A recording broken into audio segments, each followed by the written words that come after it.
जे विद्यार्थी स्वाधारचा अर्ज करत असेल त्यांना भरपूर साऱ्या अशा अडचणी येत आहे आणि आता एक नवीन प्रॉब्लेम येत आहे की त्यामध्ये तुम्हाला unable to verify Swadhar criteria अशा प्रकारचं एक तुम्ही जेव्हा फायनल सबमिट करत आहे तेव्हा तुम्हाला एरर येत आहे आणि तुमचा फॉर्म सबमिट होत नाही आहे। तर अशा प्रकारच्या भरपूर विद्यार्थ्यांनी कमेंट्स केल्या, तर यावरती विचारल्यानंतर तर एक का बरं येत आहे आणि याबद्दल कशा प्रकारे तुम्हाला ते एरर शो होत आहे हे आपण या व्हिडिओमध्ये बघणार आहे।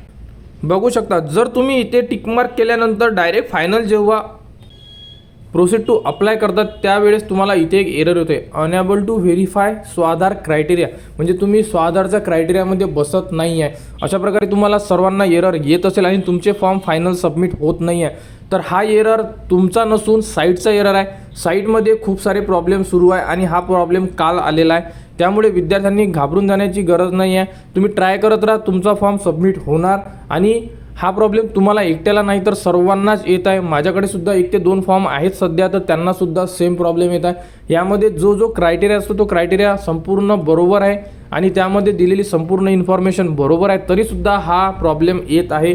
तर विद्यार्थ्यांनी घाबरून जाण्याची गरज नाही आहे। तर हा प्रॉब्लेम साईटचा आहे, कारण 16 तारीख लास्ट डेट दिलेली आहे, त्यामुळे साईटवर प्रॉब्लेम सुरू आहे। तर याच्या व्यतिरिक्त सुद्धा भरपूर प्रॉब्लेम असतील तरी तुम्ही ट्राय करत राहा, तुमचा सुद्धा फॉर्म सबमिट होणार आहे।